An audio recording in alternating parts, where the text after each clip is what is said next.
pourquoi l'Union africaine, par exemple, n'est pas financée. Je voudrais comprendre. Hein. Je ne sais pas répondre à cette question. Est-ce que l'argent, enfin éclairez-moi, parce que est-ce que c'est parce que c'est les affaires, c'est l'argent que les États financent, et quand c'est la politique, on ne finance pas. Je voudrais intervenir juste un petit moment. Je pense qu'il en a fait un débat à Abidjan. Hein, parce qu'au début, l'Union africaine avait une subvention par l'Union européenne. Hein, ils ont demandé maintenant au chef d'État africain de bien vouloir accepter de mettre la main dans la poche. Donc, pour qu'ils puissent quand même prendre en main leur propre responsabilité. Je pense que c'est ce qui va y arriver. D'autres questions dans la salle?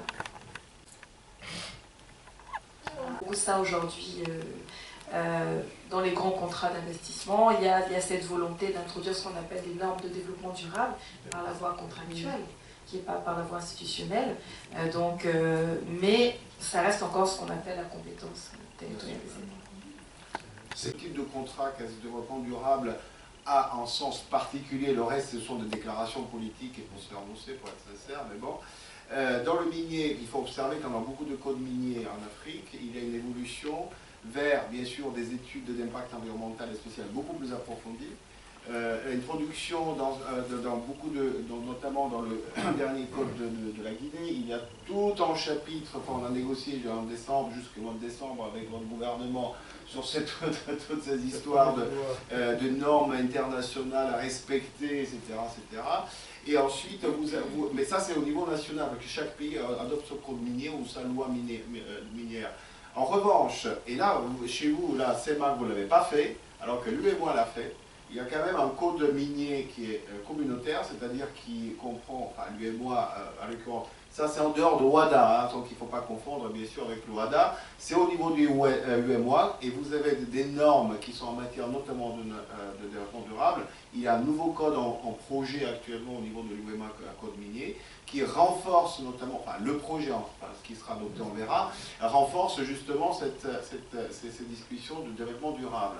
Je dis vous le CEMAC parce que Cameroun, qui fait partie du CEMAC, n'a pas, enfin le CEMAC n'a pas un code minier qui s'impose à tous les membres du CEMAC, alors que l'UEMA l'a fait. Voilà. Donc pour répondre à votre question de développement durable. Ensuite, vous avez bien sûr que beaucoup de pays dits minières, comme la Guinée encore une fois, sont membres d'organismes internationaux dans ce domaine-là, comme l'organisation de transparence minière, et donc il y a certaines règles qui sont respectées dans ces pays-là. Donc le développement durable existe, et existe bien. Merci bien. Dans un premier temps, que vous m'éclairiez un peu sur la différence entre et l'application réelle entre la clause compromissoire et le compromis, d'une part, et dans un second temps, si on se réfère au développement durable avec le principe pollueur-payeur, quel peut être le retournement de l'OADA? Qui décide qu'en cas de dispute, on ira à l'arbitrage. La particularité de cette clause compromissoire en droit international, et c'est la règle dans tous les pays du monde qui pratiquent l'arbitrage international, la règle c'est que même si le contrat est nul, la clause compromissoire survit. Voilà. Et le compromis d'arbitrage, parfois on dit ça, on dit plutôt compromis d'arbitrage quand le litige est déjà né, qu'il y a déjà eu la dispute est engagée, et à un moment donné on dit bon allez on va arrêter, on va faire un compromis d'arbitrage, on donne à un arbitre et on exécutera ce qu'il décidera. Généralement la clause compromissoire elle est intéressante, d'abord parce qu'il n'y a pas 3 degrés de juridiction, il n'y a qu'une seule décision. Après, on peut toujours dire que les arbitres ont mal jugé, ou qu'il y a eu un problème, et aller devant les juridictions d'annulation. Mais c'est très particulier. Donc il n'y a pas plusieurs degrés de juridiction, donc normalement ça va plus vite, et on renonce au recours. Et en plus, généralement, dans la clause compromissoire, toutes les parties acceptent de respecter la sentence. Voilà. Et dans le cadre des pollueurs-payeurs, pourquoi la dimension d'intervention de l'OADA ne serait-elle pas possible? Le fait est que le principe pollueur-payeur, c'est un principe de droit à la limite international de l'environnement, et qu'on n'est pas en droit dans le droit des affaires. Alors c'est complètement différent. Et quand bien même c'est un principe de droit international de l'environnement, qui a une juridicité qui se limite à la volonté des États, la façon l'État veut l'appliquer. Donc ça existe au droit international, ça existe au niveau européen, et ça doit exister au niveau des États, mais là, on se heurte à ce qu'on appelle la nation. Merci beaucoup. Je suis désolée. Une dernière, toute petite, s'il vous plaît. Les actes uniformes et un système de prévention des difficultés des entreprises. Si oui, comment y faire recours? Sinon, pourquoi? Eh bien, c'est fini pour la route. Une voix forte, visiblement pas. Non, oui, effectivement, il y a un système de prévention de difficultés dans un des actes uniformes qui est justement difficultés d'entreprise, qui s'appelle Concordat. Donc c'est un système qui cherche, qui permet des solutions en fait, de trouver en fait des solutions avec ses créanciers, lorsque la procédure déjà de redressement est engagée, de difficulté est engagée, de trouver une solution. Et une fois qu'on a trouvé une solution à l'aide, bien sûr un petit peu aussi de tribunal, c'est ensuite de homologuer, enfin d'avoir de la force judiciaire de cette décision qui sera prise ou cet accord qui sera fait avec les créanciers. Voilà, donc il y a un tel système qui était sensiblement amélioré, je crois c'est 2015 quand il y a eu la dernière réforme de cet acte uniforme, signé à Ouagadougou en 2015 de mémoire, et donc voilà, ça, il y a des dispositions très très particulières et très précises. Merci. Victor Kingé, le mot de la fin. Oui, merci. Il y en a qui ne se sont pas laissés berner ou bien entraîner par cette belle mélodie de l'Ouada. Nous allons clôturer. Et sur ce, je tiens d'abord à vous remercier d'avoir été très actifs pendant ces échanges-là. Je crois fortement que le potentiel, vous l'avez capté, il a été peut-être à la hauteur et sincèrement, il a essayé de vous apporter une certaine connaissance, étant donné qu'il est resté des mots majeurs que j'ai traduits en notre faculté de vaincre l'ignorance de la connaissance et l'ignorance du savoir, et nous venons encore de le constater. Je pense que tous ceux qui sont restés jusque-là, certains sont dehors, ont pu apprendre au moins ce que signifient les lettres du mot OHADA. O-H-A-D-A. Bien, c'est l'Organisation pour l'harmonisation des droits des affaires en Afrique. Très bien. Comme elle a répondu, je vais donc inviter une personne que vous n'avez peut-être pas vue de toute la journée, à moins que vous l'ayez aperçue. Il ne s'agit que de Princesse Altermate. Mohamed.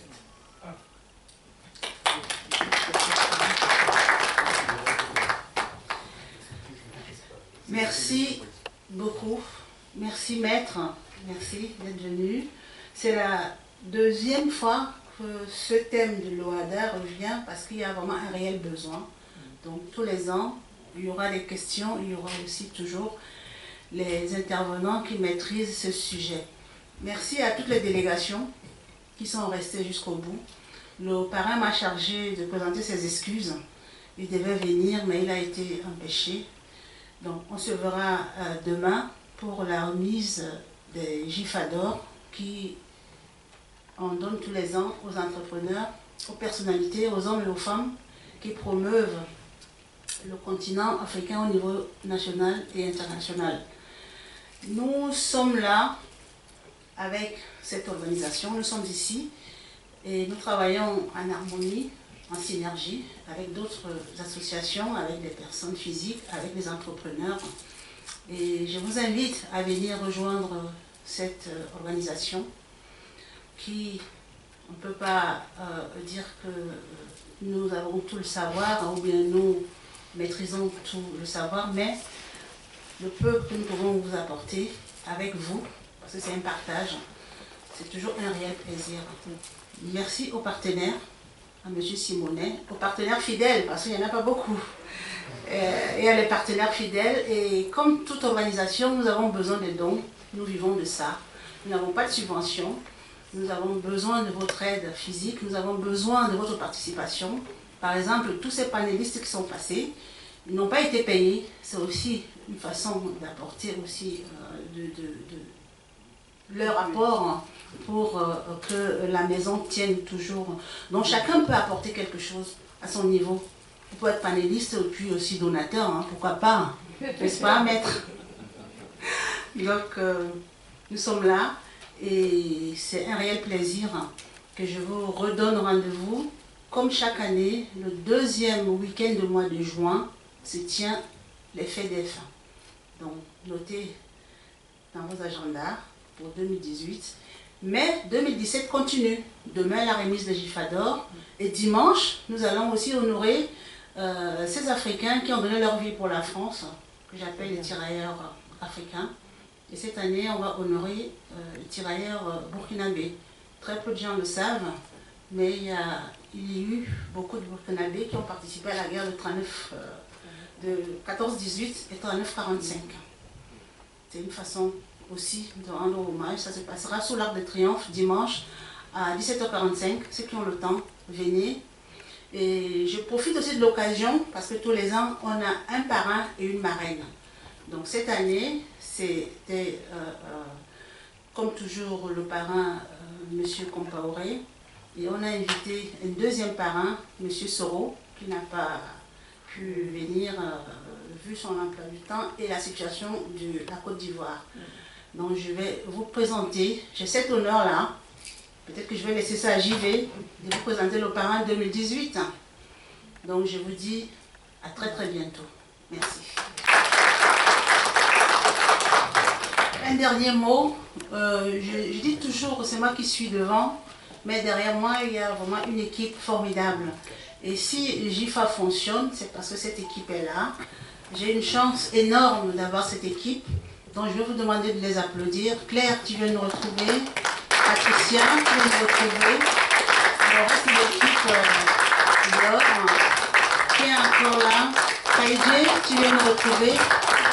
Angelis, tu viens nous retrouver. Angelis, qui est la présidente de l'antenne GIFA Côte d'Ivoire, qu'on va donner 2 minutes pour nous donner sa vision de GIFA Côte d'Ivoire. Et la présidente de la commission événementielle, que je demande d'applaudir. Un grand merci. Et on a été vraiment ravis d'écouter tout ce que nous avons appris ici. Nous vous attendons demain, et surtout pour ceux qui n'ont pas encore payé, venez. Soyez les bienvenus. On vous souhaite invite. Il n'a pas pu se déplacer, il présente toutes ses excuses à tous les panélistes et tout le public, et il sera avec nous, s'il plaît à Dieu, au mois de juillet. Voilà.